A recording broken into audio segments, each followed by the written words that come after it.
Hello everybody, welcome to Lesson 7 of the Roger Hudson Guitar Method.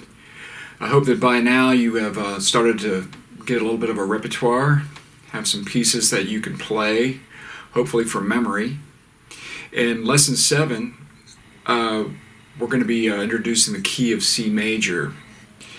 We've actually learned all the notes in C major, we just haven't put them in the context of a scale. Let's go ahead and get in tune. 6th string,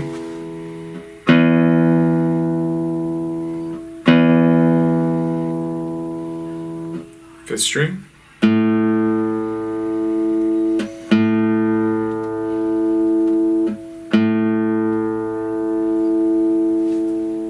fourth string,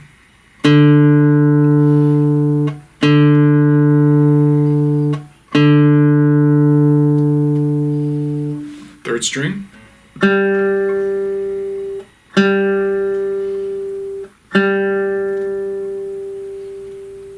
second string,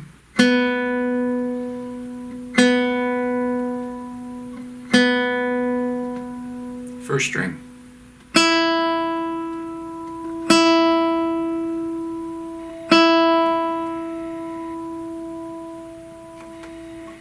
C major is going to start on C, the 3rd fret, 5th string C, and then we're going to go all the way up to the highest note in the first position in C, which is the G. We're going to go down to the lowest note of the scale, which is the E, and then come back up to the C. This way we can play all the notes that are in the key of C, which are in the first position. This is on page 27. 1, 2, 3, 4.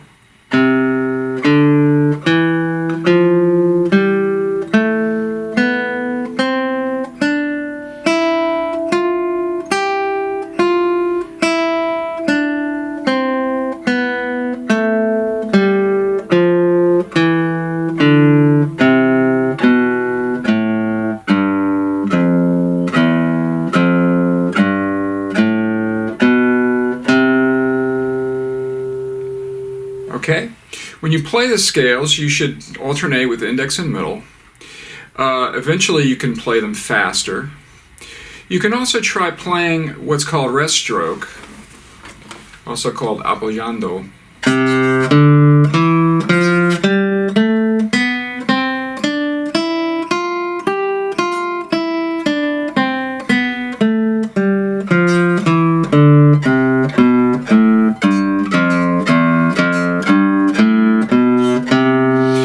When you play rest stroke, what you're doing is you're resting, after you make the stroke, you're resting it on the adjacent string. On the 6th string, of course, you can't do that because there's no adjacent string to rest next to. So what's good about rest stroke is you can get a big sound out of that, a little bit bigger sound than if you play free stroke. Some people play their scales with rest stroke all the time. I play mostly free stroke scales. And I try to get as big of a sound as I can out of the free stroke because I just prefer it. I feel like the right hand should be fairly stable. When you play rest stroke, sometimes the hand will have a tendency to have to kind of tilt or get out of position.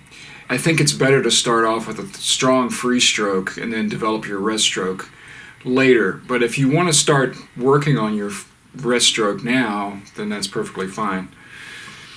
The next exercise on page 27 is the C major scale study number 1. In this one there are no fingerings at all, so you need to be able to recognize the notes and play them. 1, 2, 3, 4.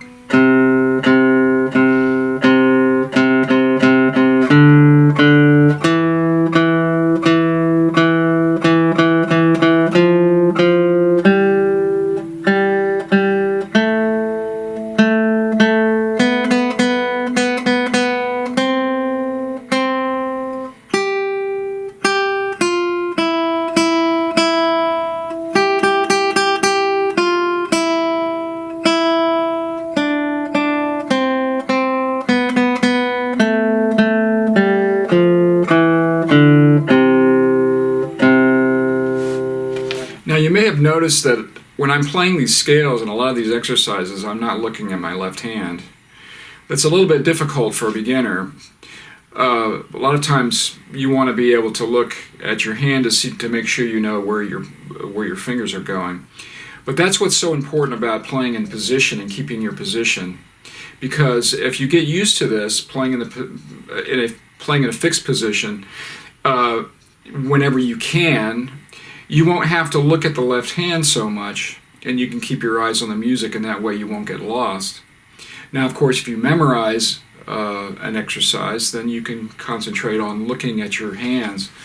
But you also want to be able to keep your eyes on music and just be able to play by looking at the notes. Okay? The next exercise is called C major scale study number 2.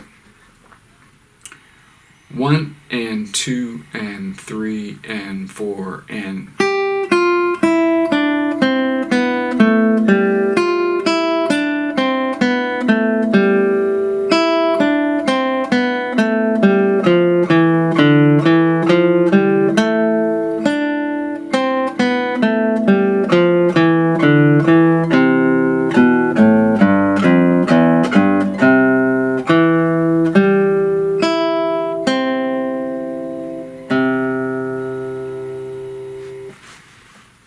On page 28, we have our first duet, Ode to Joy, both parts.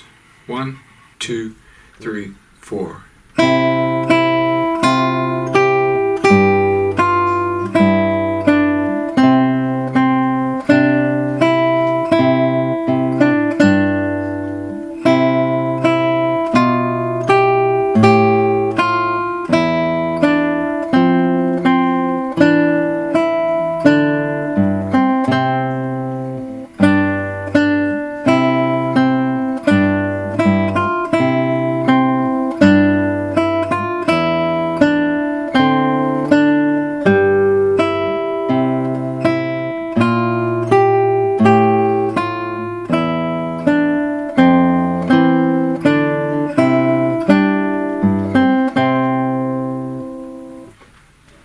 The melody of Ode to Joy we played back in lesson 3. This time we're going to add a bass part in guitar 2. So I'll play the guitar part 1 to start with, and let's see if you can play the guitar 2 part along with it. And then I'll play the guitar 2 part, and let's see if you can play the guitar 1 part along with my performance of guitar 2. Here we go. I'm playing guitar 1 this time. 1, 2, 3, 4.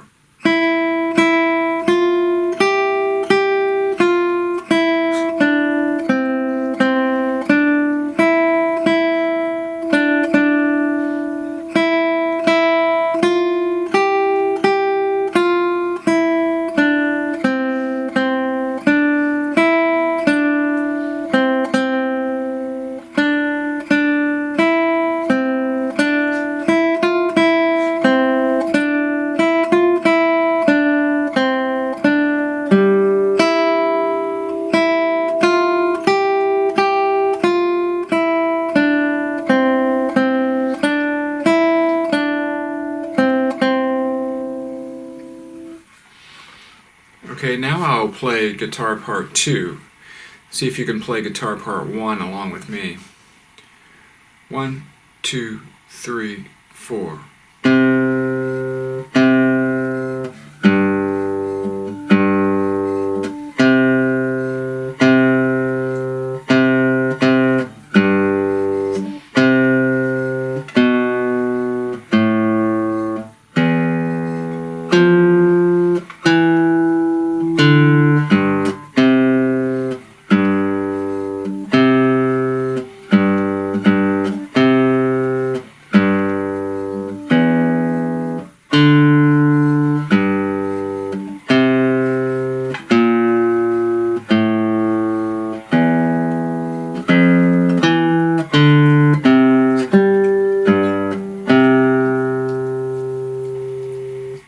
On page 29 we have another duet called Song of Victory. Song of Victory. 1, 2, 3.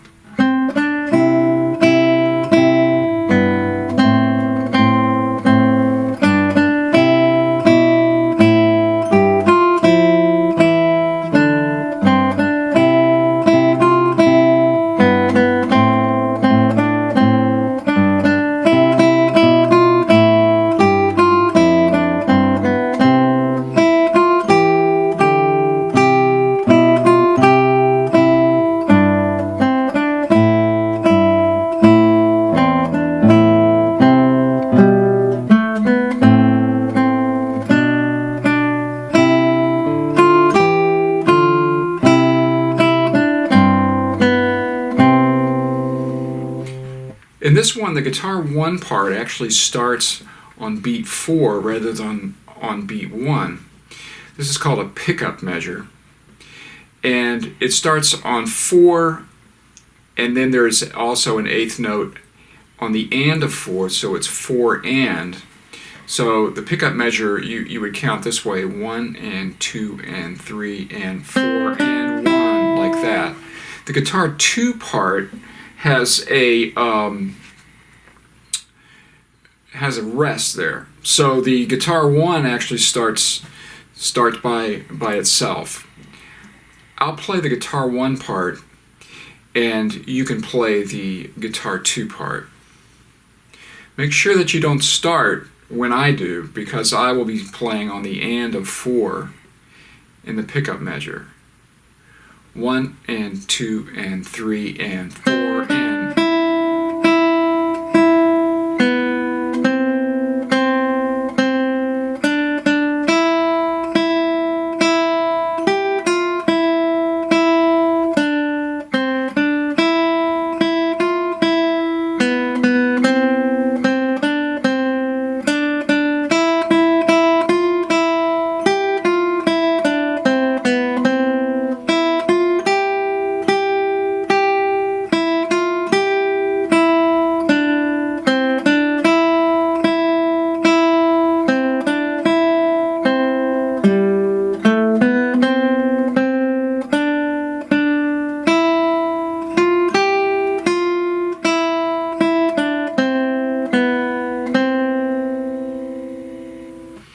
All right, this time we're going to play the, I'm going to play the second guitar part, and you can try to play the guitar 1 part. Now what I'll be doing is I'll be counting off 1 and 2 and 3 and 4 and. When I nod my head 4 and, that's when you start. 1 and 2 and 3 and 4 and.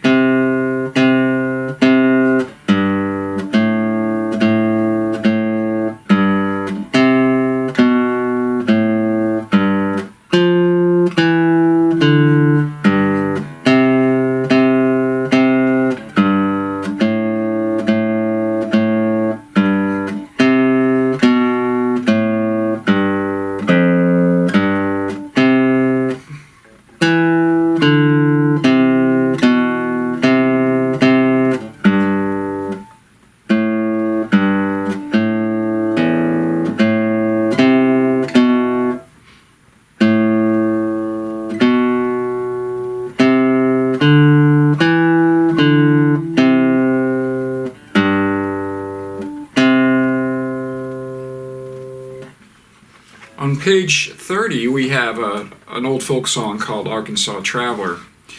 And Arkansas Traveler, we're going to be playing with a little bit of a swing like we played earlier in Blues Lick. You don't have to play it with a swing, but it sounds a little more interesting and authentic with a swing. You also need to do alternation in the right hand. Make sure you alternate. You could also practice this with a pick. If you like to practice with a pick some, you can do that. I actually did it with my index fingernail, sort of used my index fingernail as a pick. When you're playing fingerstyle, obviously you don't really want to use a pick, but if you want to try it with a pick, you can. But really, we want to practice doing this with right hand fingers and alternation. In Arkansas Traveler, the time signature is what's called cut time. It's also called Alla Breve. Alla Breve means brief or quick. and you have 2 beats in a measure, and there are 2 half notes. So that 8th notes are almost as if they are 16th notes. But so you count it like this: 1 E and a 2 and 1 E and a 2 and 1. So it's like that: 1 E and a 2.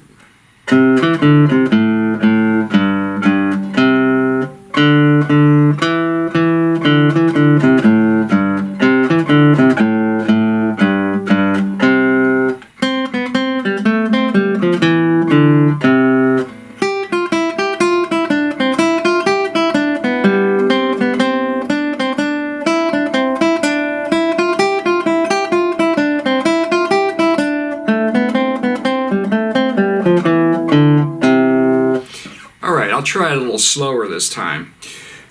Measure 7 is a very tricky little section. That's probably the hardest little phrase in the whole song. So you might want to practice that a little bit more than the rest of the song. But we're going to try this a lot slower. So here we go: 1 E and 2 E and.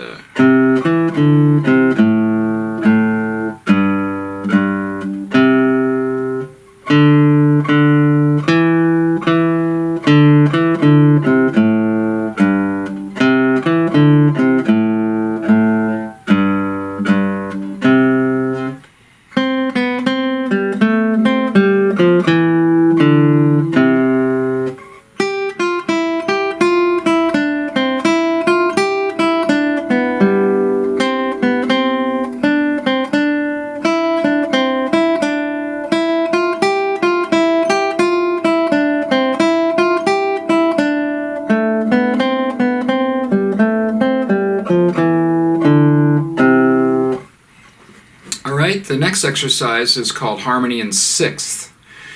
Now, 6th means that we're talking about an interval of a 6th. It's called a musical interval. And these notes, most of them in this exercise, you'll notice these 2 notes that are stacked on top of each other. These notes are a 6th apart. So if you're looking at G, the bottom note at the very beginning of harmony in 6, G and E, you can count up G, A, B, C, D, E. So that's a 6th. From G to E is a 6th. You look at the next 2 notes, F, F and D, F, G, A, B, C, D. That's 6. So all of these, the melody in this piece is has harmony in 6th. Sixths are a very good sounding harmony, and a very consonant sounding harmony. Here we go. Harmony in 6th. 1, 2, 3, 4.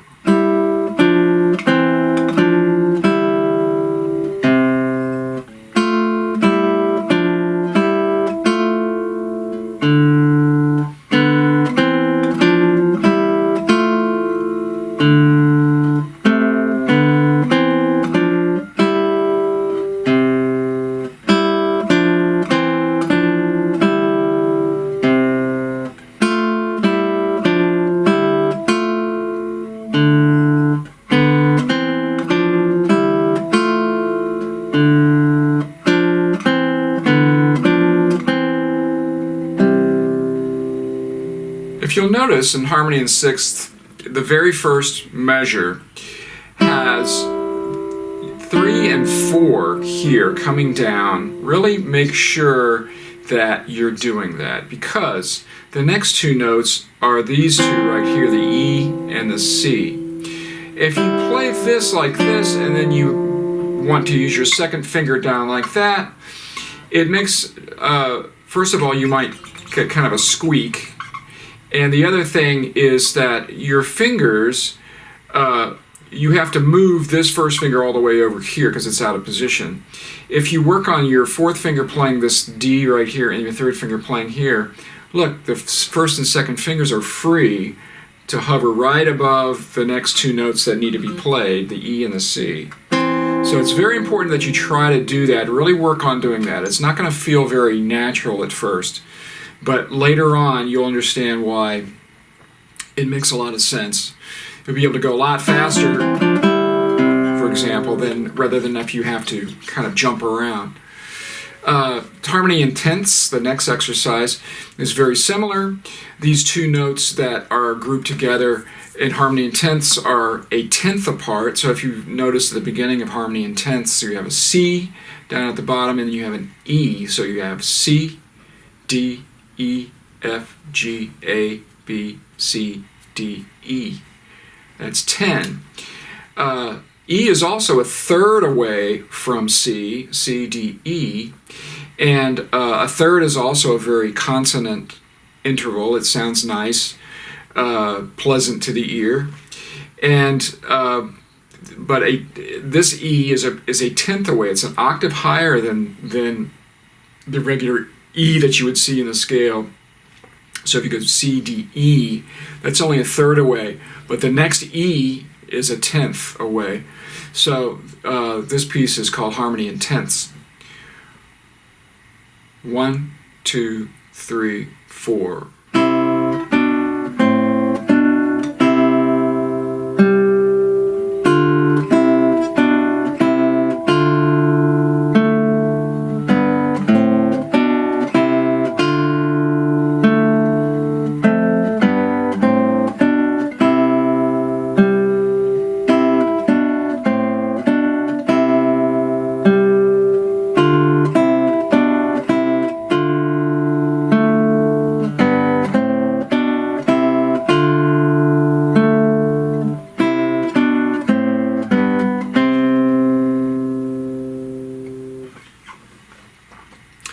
On page 31, we have a song called The Story of Dorian. In The Story of Dorian, the notes of C major are used, but D minor is the tonic, or the main chord. So the piece is actually in the second mode of the major key. The second mode is called the Dorian mode. So the main note in this is a D note, even though we're just still using the notes in C. So it's actually in a minor mode. We're including it in the lesson with C major because D Dorian has no sharps or flats in it, just like C has no sharps or flats. In the Story of Dorian, we also have a pickup measure at the beginning. In this pickup measure, the melody actually starts on the and of 3.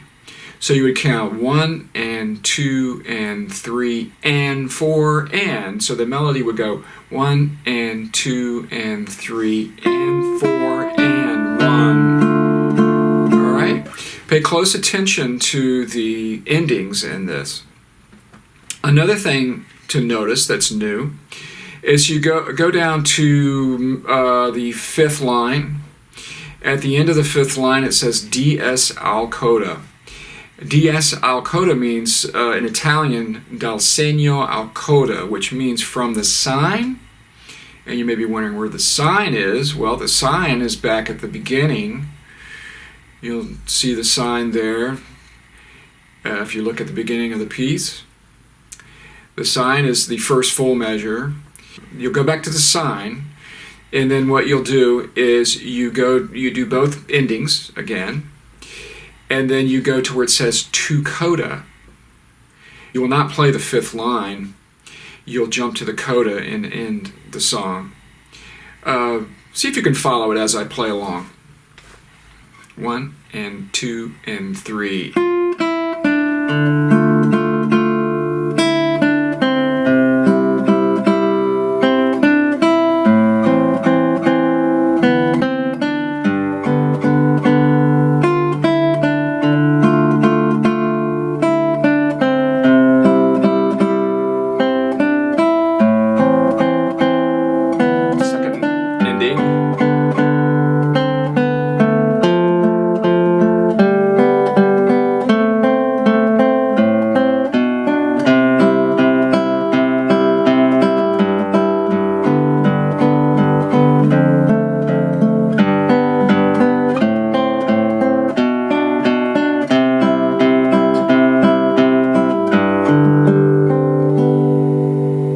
Back to the sign.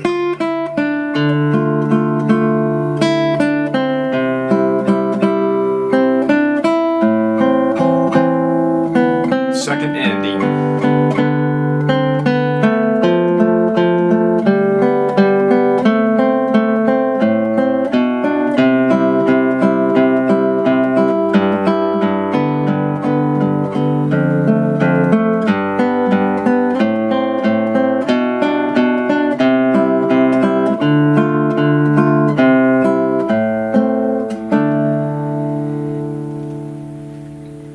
Now, if you noticed, when I went back to the sign and played the song again, I didn't play the first ending. I went ahead and played the second ending, and then went on to where it said to coda, and then jumped to the coda.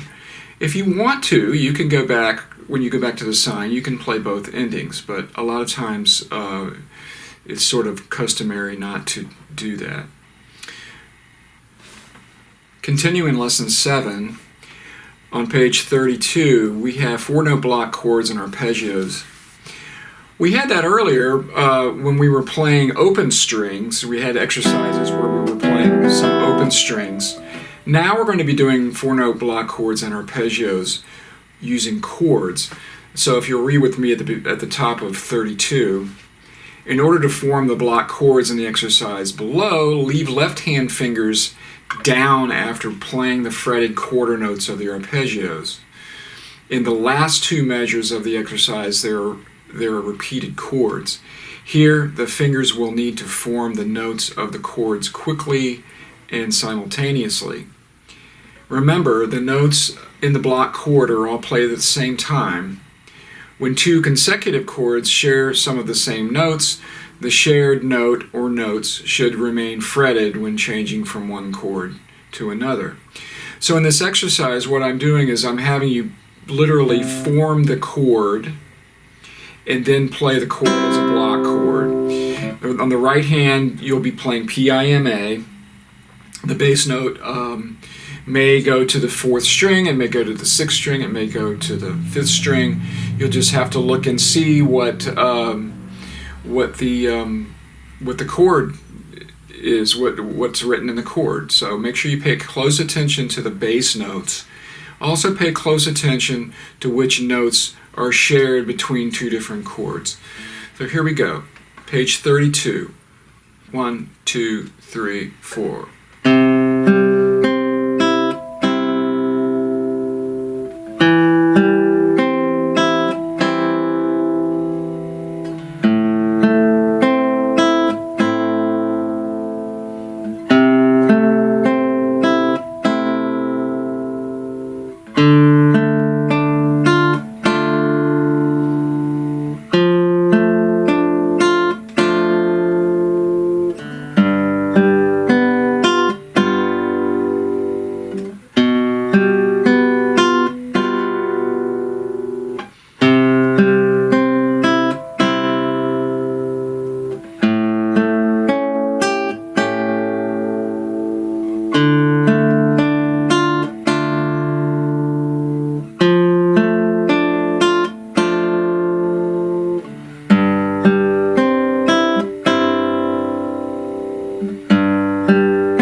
On page 33, we had the same basic chords that we use in the 4-note block chords and arpeggios exercise. But this time we're going to put it into an actual piece of music written by Matteo Carcassi. In this piece, you'll be doing the same concept, PIMA, but you'll be playing no block chords. It'll be all arpeggios. 1 and 2 and 3 and 4 and...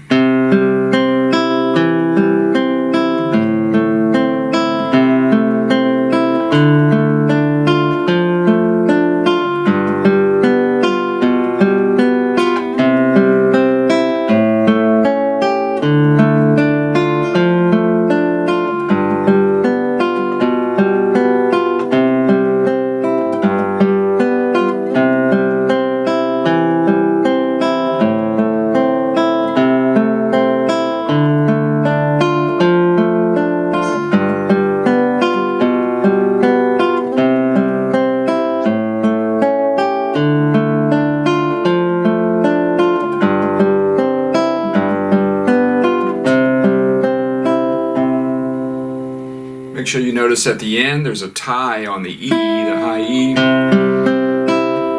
Don't play that E again. So here's what Prelude in C sounds like if you play it a little faster.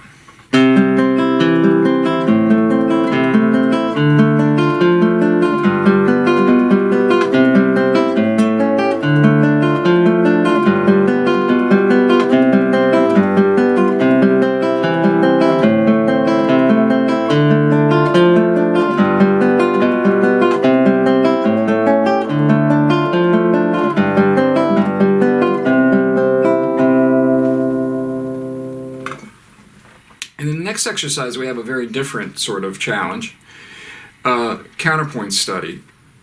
Counterpoint is the concept of having one note playing while another note or notes are playing something else. The concept of counterpoint has to do with note against notes. One note's sounding while other notes are also sounding at different rhythm values, so that you have two parts happening at once. This is something that we can do on a guitar, in a classical guitar, fingerstyle guitar. On a piano you can do that, a harp can do that, several other instruments can do that. Wind instruments cannot do that. They can only play one note at a time unless somebody's playing two saxophones, which is kind of unusual. So anyway, with counterpoint study, what you need to do is make sure that you're holding down the bass notes while the melody notes are being played. So don't chop off the bass notes just because you've got to play something else in the melody. Here's a common, I'll show you how not to do it first. At the beginning of counterpoint study, you have a third finger here, and then you're supposed to use a 4 because the third finger's down. That's the first measure. A lot of students will try doing this, and they'll use their third finger right here on this note. Well, what's the problem with that? The problem is you just cut off the bass note. The bass note is supposed to ring for 3 beats. So you've got to hold those down. So the challenge in this is for you to hold those bass notes down while you're playing the melody. And sometimes you'll have to use a finger that you don't normally use for those melody notes. Here we go. This is in 3/4 time. 1, 2, 3.